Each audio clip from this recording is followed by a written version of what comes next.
सभी लोग सुंदर की झांकी का दर्शन और आप लोगों के समक्ष ये माता काली के साथ भगवान के विशाल आज दर्शन कर रहे हैं।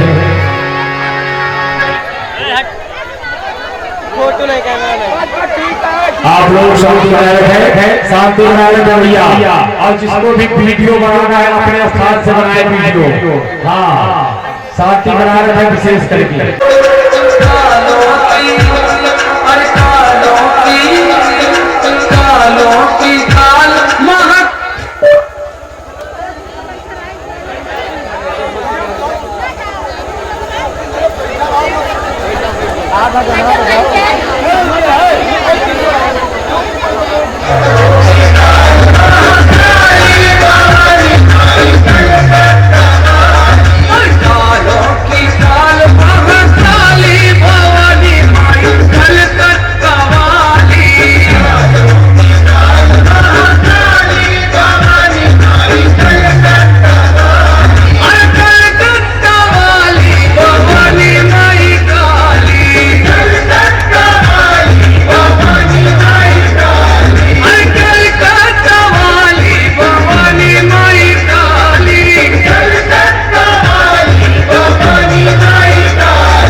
शेरा वालिए तेरा शेर आ गया,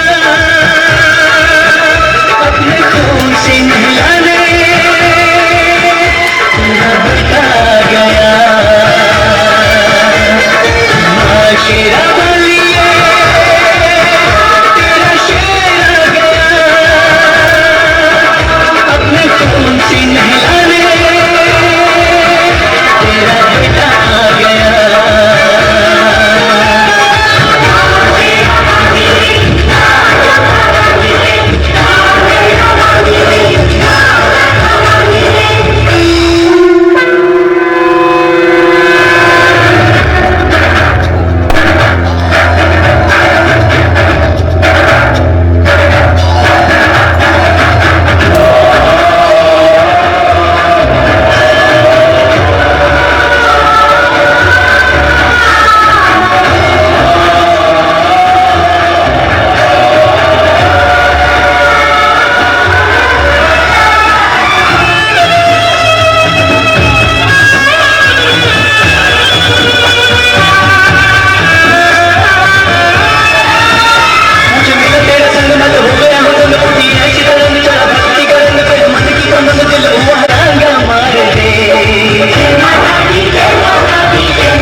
चलिए भरने का प्रसाद और आरती का दर्शन करने के साथ लेकर ही इस स्थान पर आ जाएंगे और निवेदन है परिणाम आरती में शुरू चलती है जय मर्यादा जय श्री कृष्ण और माता जी के भंडारे के लिए जिसको मेरी सबने राजा ने आज पूरा मारा ने जिस लायक बनाया है जिसके पास अन्न है जो लोग है वो अपना अन्न चावल आटा इत्यादि हो सके या जिसके पास धन है पैसा इत्यादि दक्षिणा देना चाहता है या जो सेवा माता रानी के चरणों में अर्पण करना चाहिए वो अपनी व्यवस्था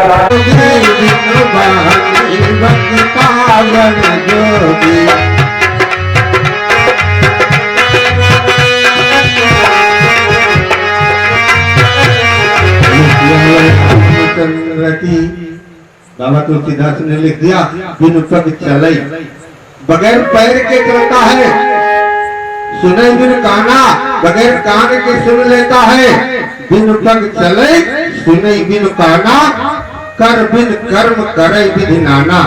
कर्म मतलब होता है हाथ, बगैर हाथ के सारा काम करता है। आनंद रहित, आनंद का मतलब मुंह होता है, बगैर मुंह के सब कुछ खाता है। आनंद रहित सकल रस भोगी बिन वाणी, बगैर जुबान भी नहीं है लेकिन बहुत बड़ा वक्ता है। कैसे? ये आत्मा ही परमात्मा का स्वरूप है। बाबा तुलसीदास ने लिखा है ईश्वर अंश जीव अविनाशी, जीव अविनाशी, चेतन अमर सहज सुख राशि।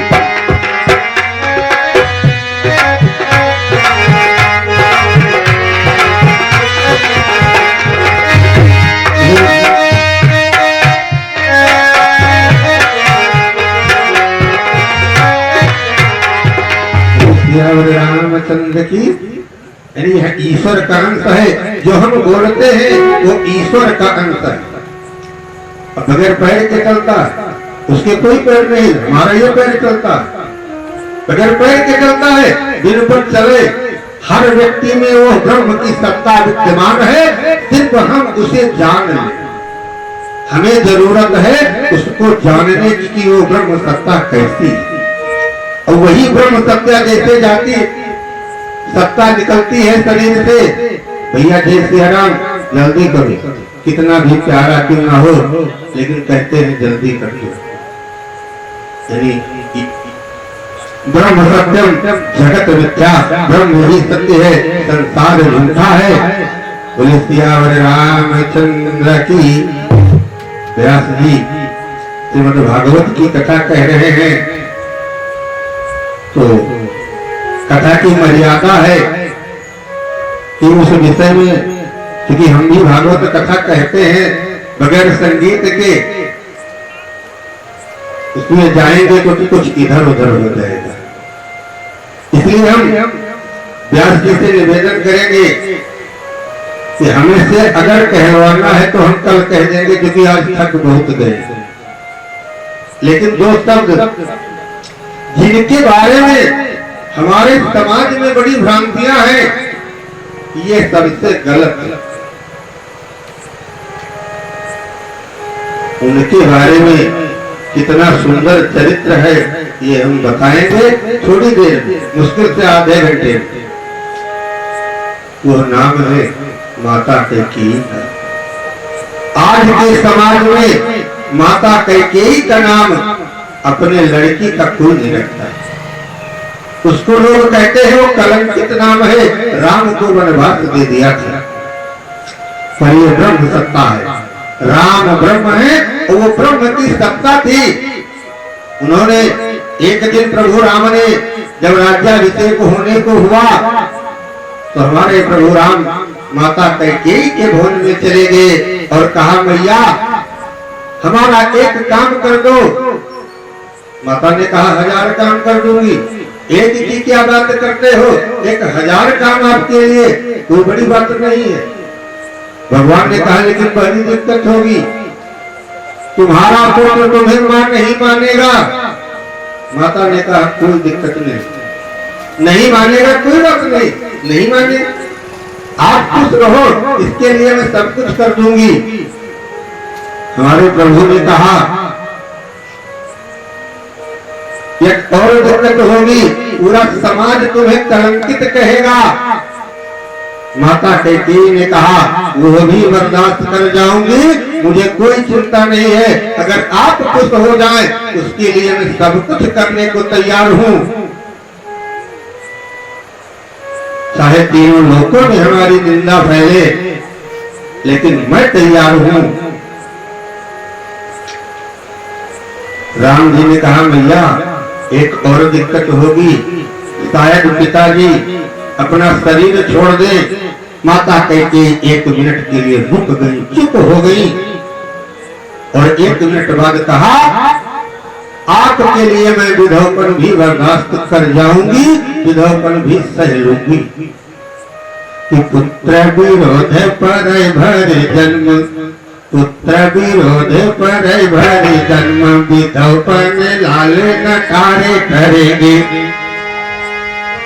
पुत्र विरोध पर भर जन्म, विधवपन लाल नकारे करेंगे। निंदा की हूँ युग में पसरे, निंदा की हूँ युग में पसरे, परी सोती की डाह से ये जलेंगे। और दास बना तुम हूँ प्रसन्न, मना दास जी ने लिखा है कि दास बना तुम हूँ प्रसन्न, तो ये हमारा सब कहा करेंगे। अरे हे प्रभु अगर आप खुश हैं तो इन चीजों से मैं नहीं डरती, हमें कोई चिंता नहीं है, मैं विधवपन भी सह जाऊंगी। अब जब राम जी ने ऐसा वरदान माता कैकेयी से आशीर्वाद प्राप्त कर लिया और लोग कहते हैं राम के लिए कैकेयी ने वनवास मांगा, राम ने स्वयं मांगा, उस ब्रह्म ने स्वयं मांगा, माता कैकेयी ने नहीं मांगा था, वो तो निमित्त बनी थी। क्योंकि भगवान स्वयं से कुछ नहीं करते। अभी हमने कहा बगैर मुंह के खाते हैं, तो स्वयं से कुछ नहीं करते, बगैर पैर के चल लेते। कृष्ण सुनते हैं तो आज प्रसन्न हो जाते हैं। कहने लगे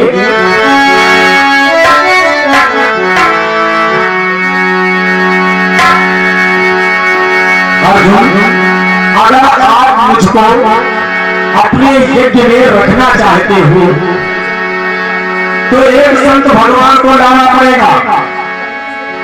मुझे अगर यज्ञ में रखना चाहते हो तो मैं जिन संत भगवान की शरण में जा रहा हूँ उन संत भगवान को आपको यहाँ लाना पड़ेगा, उनको निमंत्रण देना पड़ेगा।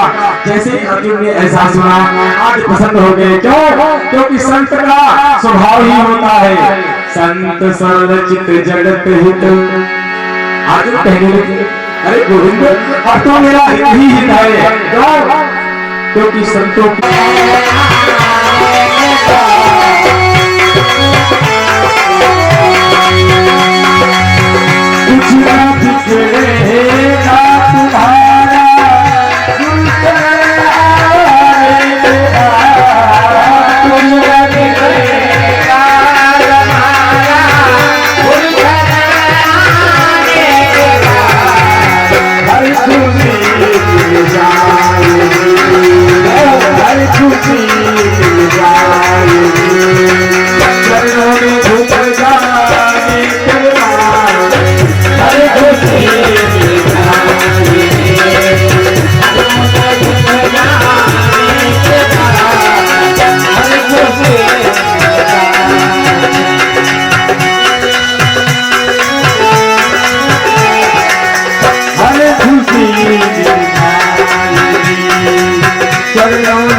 गुरु की संत की शरण में जाने से हर खुशी मिल जाती है।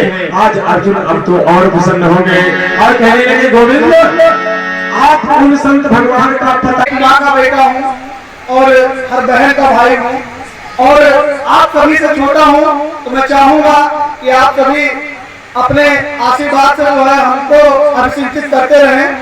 और देखिए कथा चल रही है और जरूर ही मैंने 2 मिनट के लिए व्यवधान डाला है, उसके लिए मैं माफी भी चाहूंगा। लेकिन देखिए चुनाव आने वाला है और आज मैं सिर्फ 2 मिनट का मौका दिया है। और देखिए मैं जो कहना चाहता हूँ ध्यान से सुनिए। हमारी माताएं बहनें हैं, हमारे बड़े भाई लोग हैं, पिता भी बैठे हैं। मैं बताना चाहूंगा कि आज चुनाव सर पर है, सभी लोग दौड़े दौड़े भागे एकदम परेशान हैं। जनता जनार्दन के बीच में कोई इधर से स्कॉर्पियो लेकर के आ जाता है, कोई उधर से फॉर्च्यूनर लेकर के आ जाता है। देखिए हमारे पास कुछ है नहीं, ना मैं नेता हूँ, मैं आपका बेटा हूँ, आपके बीच आया हूँ। मुझे वोट नहीं चाहिए, मुझे आप सभी का आशीर्वाद चाहिए।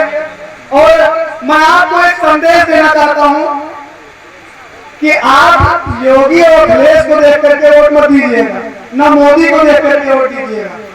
आप अपना वोट उसको दीजिए जिसको भी विधायक सांसद बनाइए, जिससे आप व्यक्तिगत मिल सके। अगर मेरी बात सही आपको लगेगी तो आप सभी हाथ उठा के बताइएगा कि हाँ आप सही कह रहे हैं।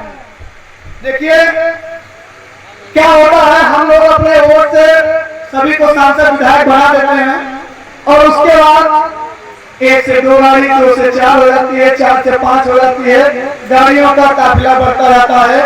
और अगर यदि किसी मध्यम वर्ग की कोई महिला है और वो चाह रही है कि हम सांसद जी से मुलाकात कर लें, हम विधायक जी से मुलाकात कर लें, तो उसकी मुलाकात तक नहीं हो पाती है। और थाने पे अगर हो जाती है तहरीर देने किसी मामले को लेकर के, तो पुलिस वाला क्या करता है, वो पहले प्रधान को फोन करेगा, थोड़ा और बड़ा मामला है तो वो सेटअप के चक्कर में क्या करेगा, आदरणीय जी के यहाँ फोन करेगा। इसलिए मैं आप सभी से ये निवेदन करूंगा, इस सिलसिले को अगर तोड़ना है तो आप अपना वोट उसी को दीजिए जो 5 साल आपके बीच में आए। हालांकि ऐसे बहुत कम लोग होते हैं, 2-4-10% हैं जो बराबर मिलेंगे। बाकी जब विधायक सांसद बन जाएंगे, बड़े पद पर आ जाएंगे, तो हम लोगों का हाथ नहीं पूछते हैं। और देखिए ये नवरात्रि का पर्व चल रहा है और एक मिनट और चाहूंगा आचार्य जी, ये नवरात्रि का पर्व है। आदिशक्ति माँ दुर्गा के दरबार में हम सभी भक्तजन यहाँ पर उपस्थित हैं और बहुत ही सुंदर कथा का रसपान हम सभी श्रोतागण कर रहे हैं। और मैं कहना चाहूंगा कि जब जब इस, चाहे वो कलयुग हो, सतयुग हो, द्वापर हो, कोई भी त्रेता युग नहीं, जब जब इस धरती पर असुरों का जो है तांडव बढ़ा है, जब जब इस धरती पर पाप का घड़ा भरता है, असुरों का तांडव बढ़ा है, तब तब जो है हमारी इन सभी माता बहनों, जो है माताओं बहनों के रूप में आदिशक्ति ने जो है अवतार लिया है और उन असुरों का जो है वध किया है। जैसे आप सभी जानते होंगे कि आदिशक्ति माँ दुर्गा ने महिषासुर और रक्तबीज, ऐसे बहुत सारे सैकड़ों हजारों राक्षसों का वध करके और इस धरती को जो है वो कलंकित होने से बचाया है, इस धरती का विनाश होने से बचाया है। इसलिए नवरात्रि का पर्व है, हम सभी हिंदू भाई माताएं बहनें बहुत ही हर्षोल्लास के साथ मनाएं। और देखिए एक और लास्ट बात, देखिए कल विसर्जन होना है और आप सभी से निवेदन करना चाहूंगा शांतिपूर्ण ढंग से जो है विसर्जन करें। और आपसी विवाद करते क्या होता है कि जब भी विसर्जन का समय आता है, कोई आगे जाने के चक्कर में, कोई पीछे जाने के चक्कर में बहुत सारी दुर्घटनाएं भी हो जाती हैं। तो मैं निवेदन करूंगा कि शांतिपूर्ण ढंग से जो है आप प्रतिमा का विसर्जन करें और माता रानी आप सभी पर कृपा बनाए रखें और आप सभी माता रानी के साथ साथ अपना प्यार दुलार आशीर्वाद हम पर बनाए रखें। देखिए मैं एक बार फिर से कहना चाहूंगा, मैं कोई नेता नहीं हूं, मैं आपका बेटा हूं और छोटे से गांव करनीपुर का निवासी हूं, कुलदीप तिवारी मेरा नाम है। और आप सभी अपना आशीर्वाद बनाए रखें। इसी बारी के साथ जो है, इसी बातों के साथ अपनी बारी को विराम दूंगा। जय हिंद, जय भारत। और एक लास्ट बात, एक बार जोर से जयकारा लगाना आप सभी को, बोलिए आदिशक्ति माँ दुर्गा की। देखिए भाई इतने लोग बैठे हैं लेकिन आवाज बहुत कम आ रही है, क्या बात है? एक बार फिर से देखिए, एक ही बात बोलना है, बहुत तेजी से बोलिए। ये लगना चाहिए कि माँ सम्मय के दरबार में आज भक्तगण बैठे हैं और उनका जयकारा करनीपुर से सुनाई पड़ना चाहिए, क्योंकि मैं करनीपुर से आया हूँ, मैं करनीपुर से आया हूँ, तो करनीपुर तक की आवाज जानी चाहिए। ठीक है, बोलिए आदिशक्ति माँ दुर्गा की। चलिए ठीक है, आगे की आप सभी जो है कथा का रसपान करिए और इसी के साथ मैं अपनी बारी को विराम देता हूँ। जय हिंद, जय भारत, जय माता दी।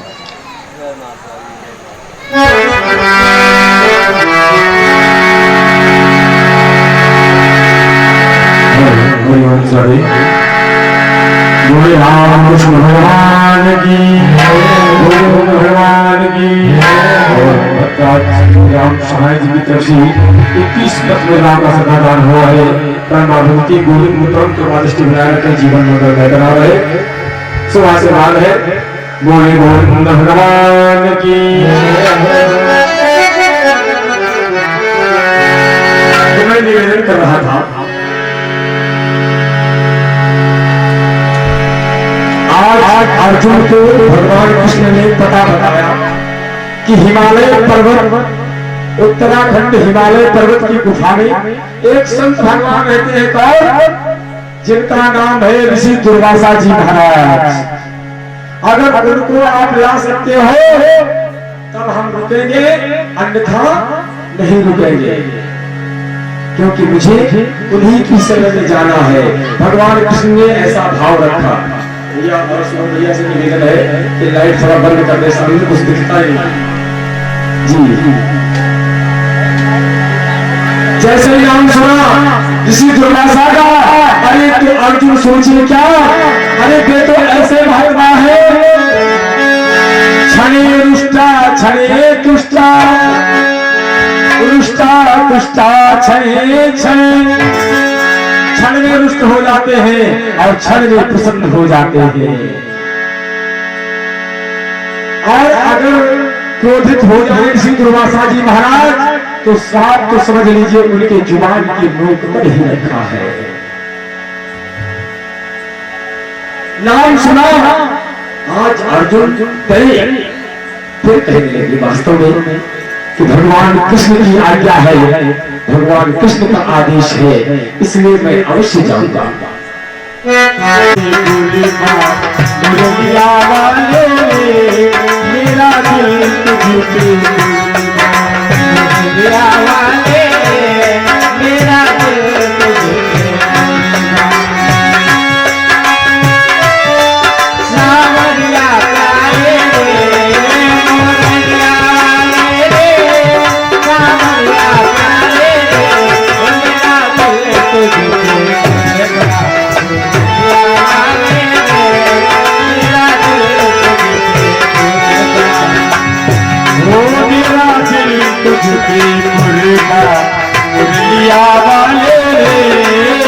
दिल तुझे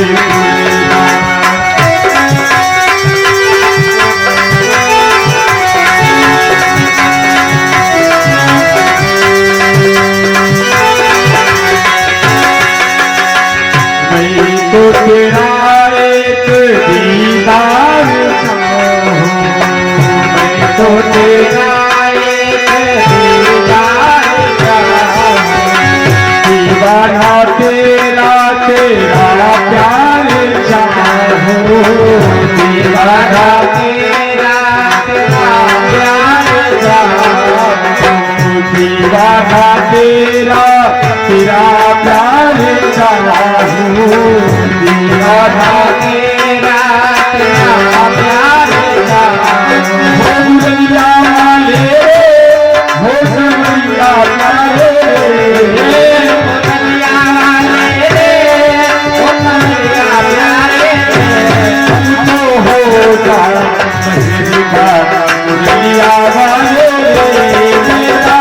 वाले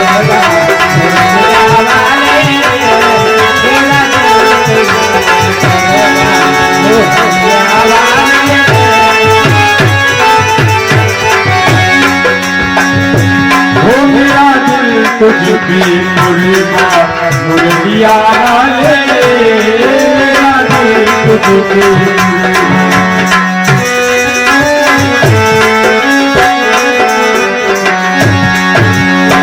देखी है जब से ये तस्वीर तेरी, देखी है जब से ये तस्वीर तेरी, देखी है जब से ये तस्वीर तेरी, देखी है जब से ये तस्वीर तेरी, उसे बदल गई है तकदीर मेरी, उसे बदल गई है तकदीर मेरी। वो मुरलिया वाले समझना चाहे, मुरलिया वाले समझना चाहे, तो हो जाना मुरलिया वाले मेरा